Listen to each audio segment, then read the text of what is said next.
YouTube, what it do? There's a one from the Big Dub Network here once again.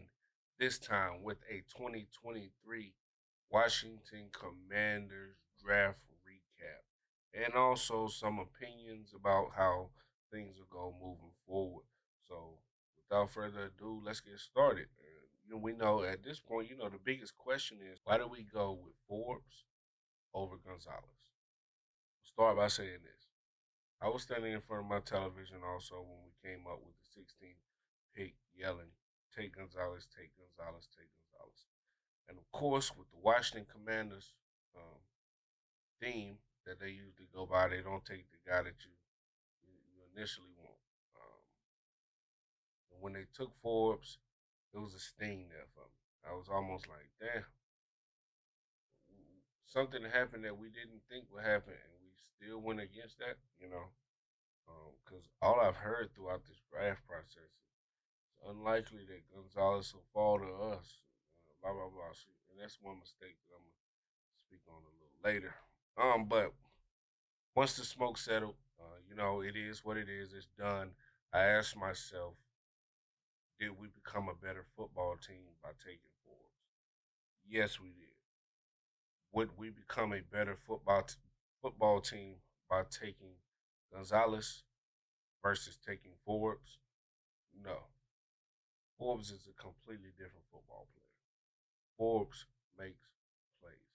And at this point, I'm not talking to anyone that doesn't know that. You know that. There's still some people that's upset saying we should have taken Gonzalez. I don't even understand why at this point. They're bringing up the weight, but this man played football in the most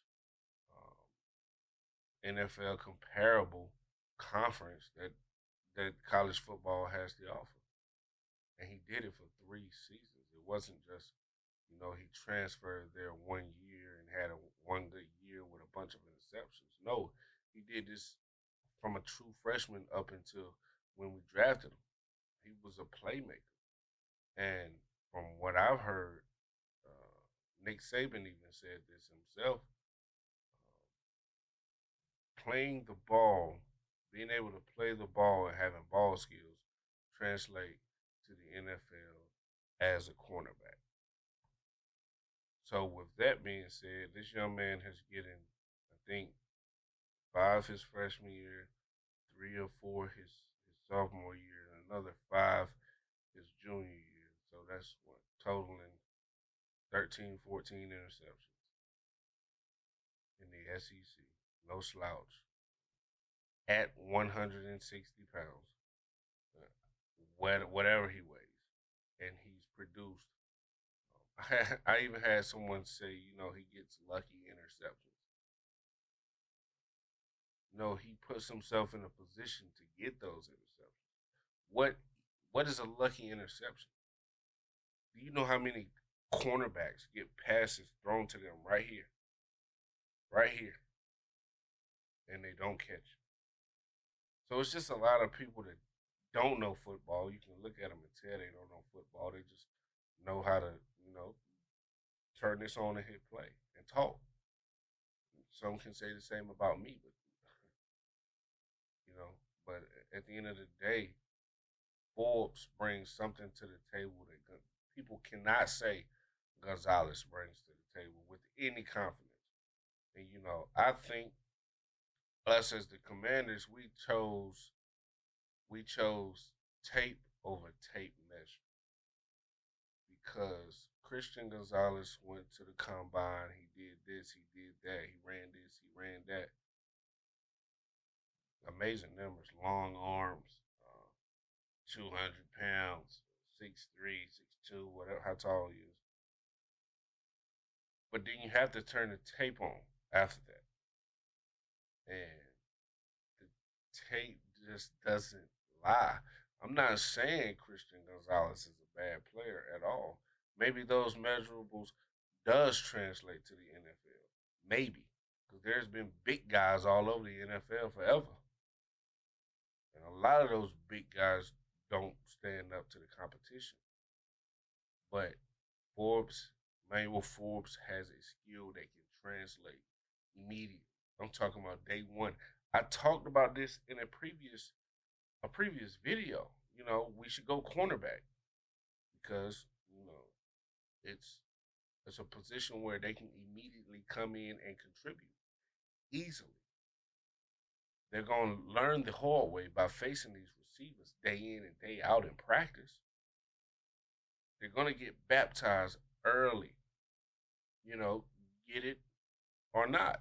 I mean, step up, next man up, next man up. Forbes is going to be able to show what he can do at the little bit 166 pounds that he is. But I know this, he makes plays, man. He makes plays, and that's without a doubt. And anyone that's doubting that at this point is just ludicrous. And I even heard people saying, "Oh, Gonzalez was my number one corner coming into this." How? Devon Witherspoon wasn't a corner on your draft board. How? These are people that don't play the game, don't know the game. All they know is PFF and stats, and can't know stats if you aren't contributing. Considering Forbes be number one, but these are people that don't know the game. How do you have Christian Gonzalez? You don't turn on the tape and watch Christian Gonzalez tape, watch Devin Witherspoon tape in whichever order you want to watch it. You don't come out saying Christian Gonzalez is one over Witherspoon. You'll try to turn it as if, oh, I got a 1A, 1B. No, take a pick. Now, if we get to 15 the other night, 16 the other night, and we pick Forbes over Witherspoon, I'm questioning that. But I'm not questioning this because the skills are there. He has the skills that translate to the big game. What more can you ask for? What more can you ask for? Secondly, following this draft, I see that the front office and the coaching staff, they have a plan. They have a plan, and they tried to implement that plan to the best of their abilities during the draft, and I respect that. They said we needed a nickel corner that makes plays. They went and got that, and they didn't get just anybody. We have a record-setting. We have a record-setting cornerback, and then also we got a safety nickel, third corner, whatever you want to call him, that shows the ability to take the ball away as well, and also has amazing statistic attributes, measurable. And I ran through comment sections stating that when we took Martin, I just copy and paste this into every video talking about Martin. I said I wish Branch was available when we took Martin, so people could have been pissed off all over again. I would have been fine with it. People would have been hurt because the media, drills this bullshit into your head. This is who we should take. This is who's better. None of these guys are in these war rooms, man. None of these guys are in these war rooms. Nobody knows what any of these football teams want. Even with even with the Steelers going up to get in front of the Jets, we don't know if the Jets wanted Broderick Jones. Maybe they did. It's a possibility. We don't know if the Jets wanted Broderick Jones. With Buffalo going up in front of Cowboys, we don't know if the Cowboys wanted Kincaid. It's a good possibility, but we don't know that. You just gotta go with your gut feeling. They picked the guys they wanted, and I'm cool with that. I would never not be cool with it because there's been guys I've been ecstatic about. Dwayne Haskins, that running back from LSU, I forgot his name. Was it LSU? But him, I was ecstatic about it. I just felt like those were great picks, and I continue to feel great about those picks even after. the draft took place, going up into the season, and they didn't pan out, and that's okay. It happens. But the front office and the coaching staff has a plan, and that's why I believe when this new management gets here, they're fine, man. They're in a safe place, man. The last thing the new ownership is going to be thinking about is replacing the coaching staff in the front office. In my humble opinion, of course, we have a coaching staff here and a front office that's been here weathering the storm throughout all the bullshit, throughout this ownership change, throughout this franchise going through the lowest of the lows that we've seen since the beginning. Franchise and a coaching staff that's been able to, weather the storm. We've been competitive. We haven't been, Super Bowl bound, but we've been competitive.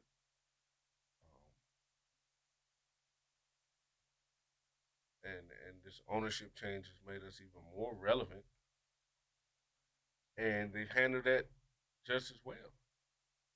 So the last thing this new ownership is going to go do is going to come in here and clean shop, wipe everybody out. And I have the confidence that Ron can explain exactly what he's doing to the next ownership group. This is where we are. This is where I want to be. This is how long it'll take us to get there. And they're going to say, okay, Ron, we trust you. Continue to do what you're doing. You've been doing great things since you've been here. Continue. And we're here if we need you. And they're gonna need Ron just as much as Ron's gonna need them. They're gonna need Ron to let them know, like, what do we need? What could help us further? What could help us maybe even, okay, you gave us your timeline on how things can go and how you see us going in the future. What can we do to expedite some of those things? What can we do to make it just a year shorter that we get to that point that you think we can get to? Is there anything we can do? So they're going to lean on Ron just as much as he's leaning on them. Get that out of your head. Ron's not going anywhere unless he wants to leave. And I've talked about what Ron has to do to keep his job in another video. But go see my bold prediction in that video. Ron's not going anywhere, man. Front office isn't going anywhere. They're doing what they want to do in the way that they want to do it. And they feel like it's the right way. And I respect it. I'm here for it. I'm a fan of Ron's. Yeah, some of some of the things he's doing may become ancient or has already became ancient. But what Ron did for our culture and how, we expect to win now, regardless if we do or not. But I feel as if we're always in a position to come out victorious, and that's based off our culture.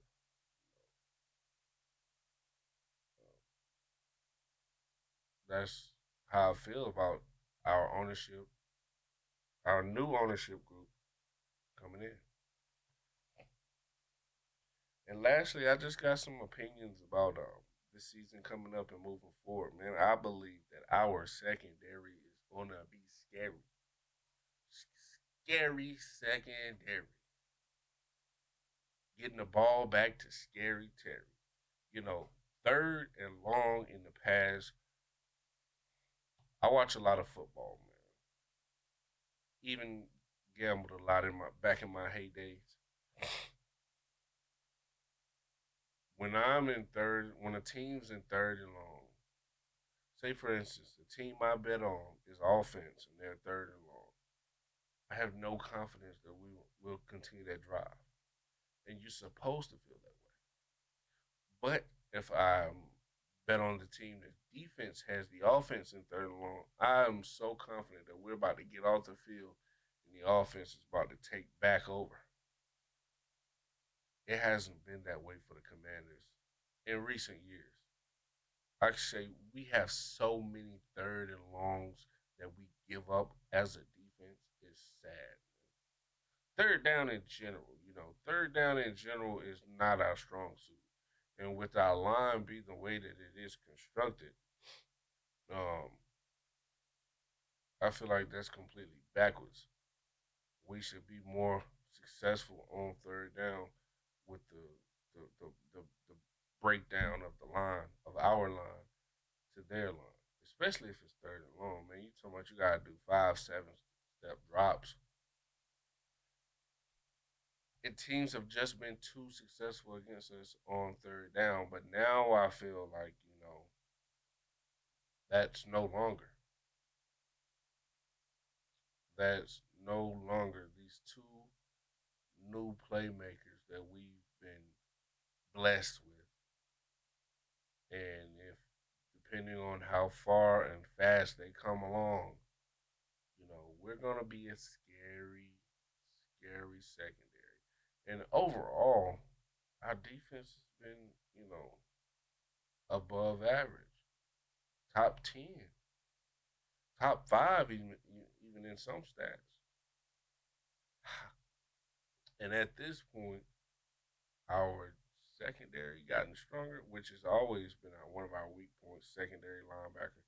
Now, now linebackers are just considered a weak point because we have no big names there. Jamin Davis is still developing. We should have drafted 4 linebackers to please some of the fans during the draft.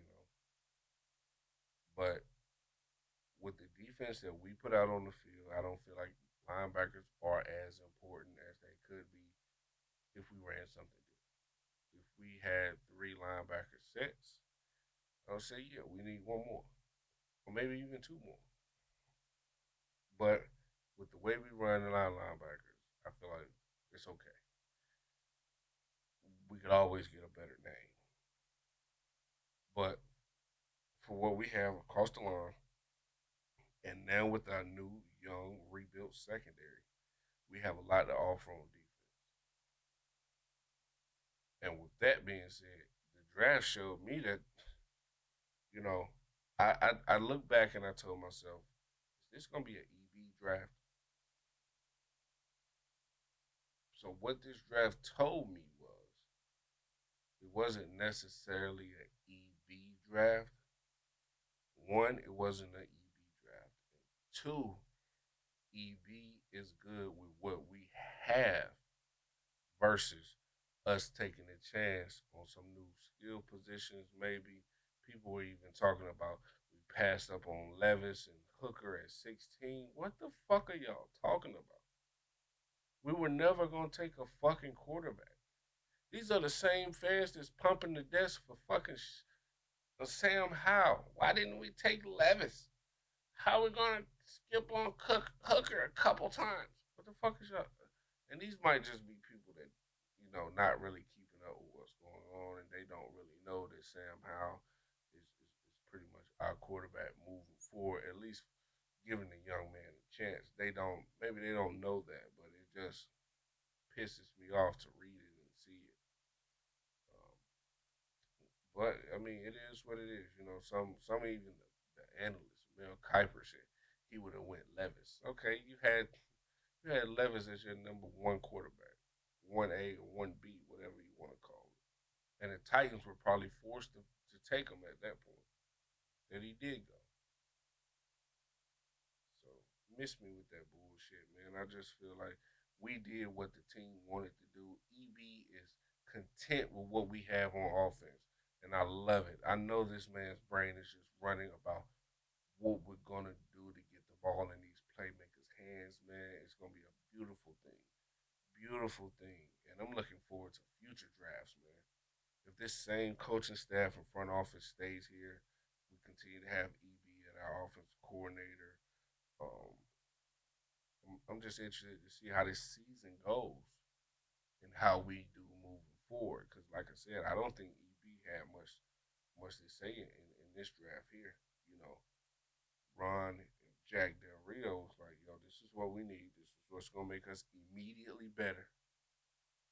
Yeah, we could have got some offensive players to make us better, but if we go with these specific defensive players at these specific positions, we're a better team immediately. And I think that across the war room, people agreed with it. At least that's what it turned out to look like. And Like I said in one of my previous videos, man, let's just go cornerback because we're fine at the line. We still went line day two. I think Stromberg would be a very good player. SEC, I think lineman of the year for the SEC this year.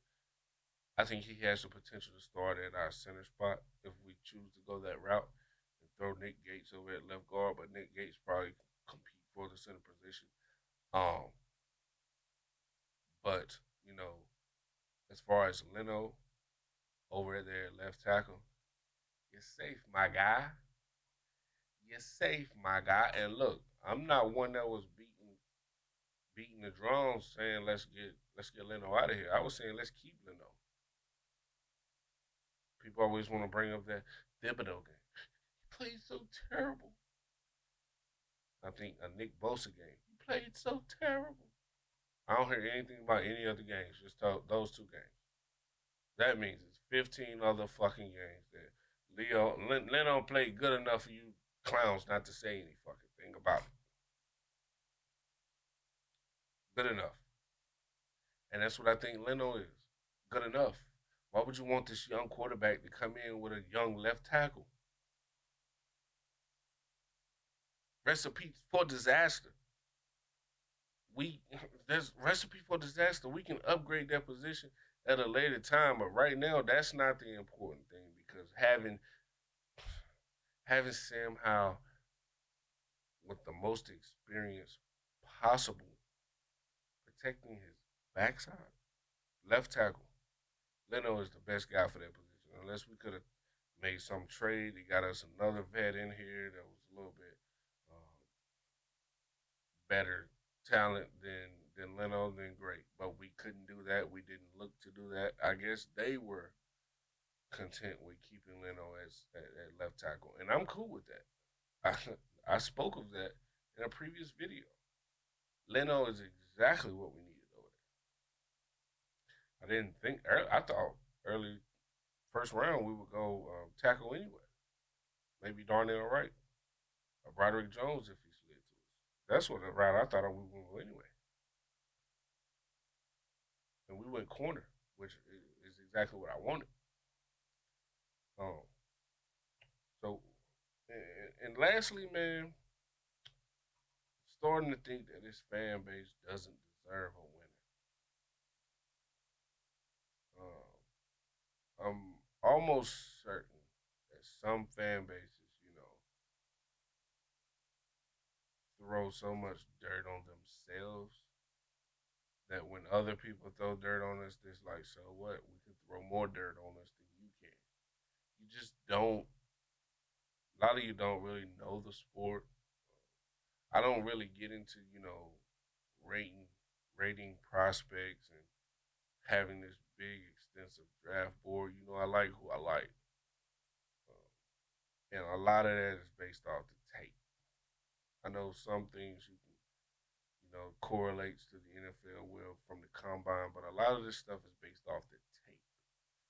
What does your tape tell me? What kind of instinctive plays have you made throughout your college career that say, your instinct is there, your motor's there, your talent's there, is the productivity there? What putting all that together is what I look for, and I don't do that for a long list of players, you know. But these fans make it seem as if they know, and also the media. The media is some shit as well. You got Mel Kiper up here with his Mel Kiper big boy. He took that and ran with it. But no, none of us knows what's going on behind closed doors, man. We shouldn't know. I guess that's where the fun comes in. At. It damn sure gives Mel Kiper life. As soon as that last football is kicked and caught and downed in college and NFL, that's when I believe that's when he wakes up out of hibernation and turns on the VCR and starts watching tape. But you know, I don't think us as a fan base even deserves anything just based off some of the negativity that you screw about our coaching staff, our teams,